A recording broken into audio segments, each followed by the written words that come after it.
Beyond Wealth Advisors monthly economic update. It's December. I'm here with JC, and we're wrapping up the year with a look at what's shaping up to be a very important 2026. Good morning, John. It's great to be here. You know, I'll tell you, the year of 2026, the outlook is really right now appearing to be pretty fascinating when you think about it. A lot of the headlines in 2025 were dominated by a handful of strong performing sectors. But you know, underneath the surface of the economy in 2025, it kind of hit a soft patch. The bigger story is that in 2026 may be the year things begin to broaden out. Yeah, exactly right. You know, I think the last couple of years are kind of like a U shape. You know, we dipped, we slowed, and now maybe we're climbing up the right side of that U. You know, here's the overarching theme for 2026. It has the potential to surprise to the upside as growth rebounds and broadens for the first time in a while. Several forces are working together to help us with that broadening out. Right. Fiscal stimulus is front-loaded in 2026 and 2027. Companies are still benefiting from accelerated depreciation and CapEx incentives, and consumers are set to feel the impact of tax changes when they file their return in 2026, which are going to be pretty substantial. Yeah, for sure. You know, and monetary policy has shifted from tightening to easing and now likely to holding. So the Fed's already cut rates. With softer labor markets and moderating inflation, they may not need to cut much more, but the pressure is no longer upward for sure. Well, and also too, John, to that point, tariff headwinds that weighed on a part of the economy in 2025, they're beginning to fade. Yeah. Particularly in the second half of 2026, there's going to even be less pressure. Absolutely. You know, and then we've had this renewed push for deregulation, you know, designed to increase productivity, reduce business costs. You know, you add those together and you get something powerful, a coordinated pro-growth backdrop that could lift more sectors, more companies, and more regions. Absolutely, John. You know, one of the most significant themes of the upcoming year is in productivity growth, especially driven by AI. Last year, roughly 2/3 of large companies were talking about AI on their earnings calls. You know, not as high, but it's actually a measurable productivity booster in something we haven't seen in a while. Yeah, we seems like we've been talking about it for months. And it's migrating beyond technology. We're seeing it in logistics, healthcare, financial services, manufacturing, pretty much every major industry. 2026 could be one of the first years we actually see that productivity show up in economic growth and, more importantly, earnings. For sure, John. Let's talk about equities for just a second. Yeah. You know, last year's market leadership was still pretty narrow. A handful of mega cap names pulled a lot of the weight. In 2026, several dynamics point towards broader participation. Yeah. For a few, U.S. growth remains constructive, you know, supported by the Fed's fiscal policy. Yeah. Europe is finally stepping on the gas, with Germany running fiscal stimulus comparable to its post-reunification period, big moves in infrastructure and industrial investment.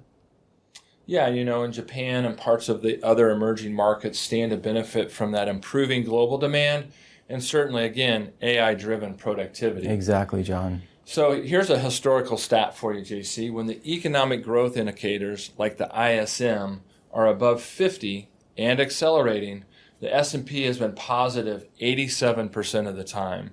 And that's where we're at right now. Another fun one to mention too, John, in 2026 is the fourth year of this bull cycle.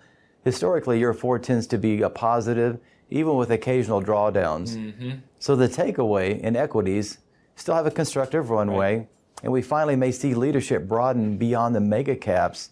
Sure. What about the fixed income side too, John? Yeah, so fixed incomes are, you know, interesting. We thought with rates coming down, bonds might really take off. And I think we still have a strong case for long duration, but maybe not as strong as it was.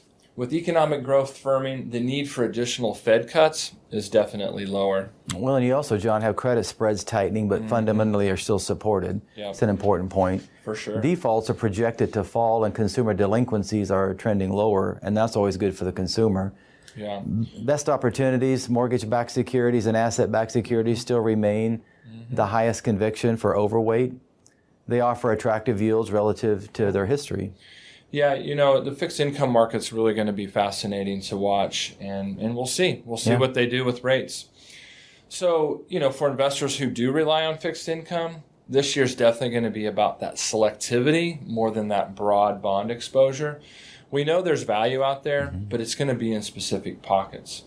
So let's shift away from the U.S. and take a look at the international markets for just a second. International is really becoming alive again. Europe is one of the most interesting stories to point towards. Fiscal expansion, industrial policy, and reduced dependency on external demand all point towards a potential earnings resurgence, especially in banks, infrastructure, and the industrial sector. Again, that broadening, not just sectors, but international. Right, which we haven't seen for a while. The international is definitely an area to keep an eye on. Another area that we haven't talked about much in the past is alternative investments.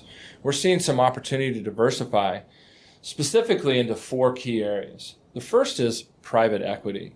We're seeing improving merger and acquisition activity, better valuations than public markets are giving, and buyouts are picking up. That's a constructive backdrop.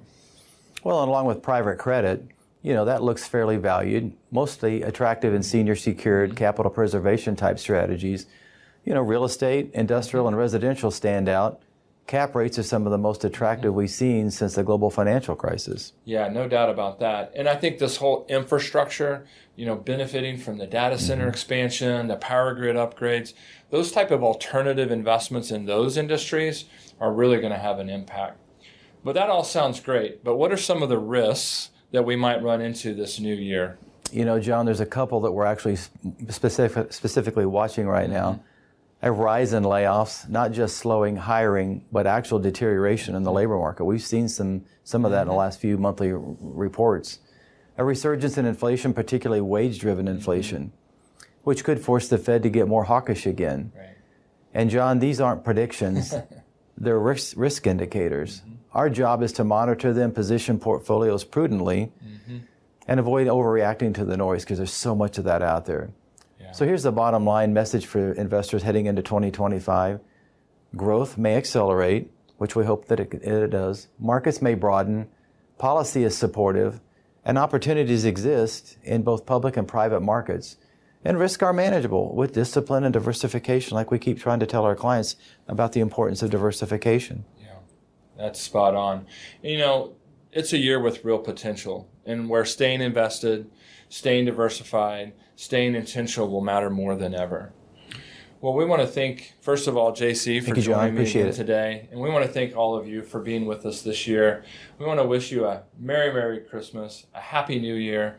We'll see you next year. But in the meantime, the end of the year is a great time to get with your advisor, do that last-in tax planning, that last-in financial planning, and get yourself ready for 2026. It's going to be a fascinating year. It will be. Thank you, John. I really appreciate your time today. You're welcome, JC.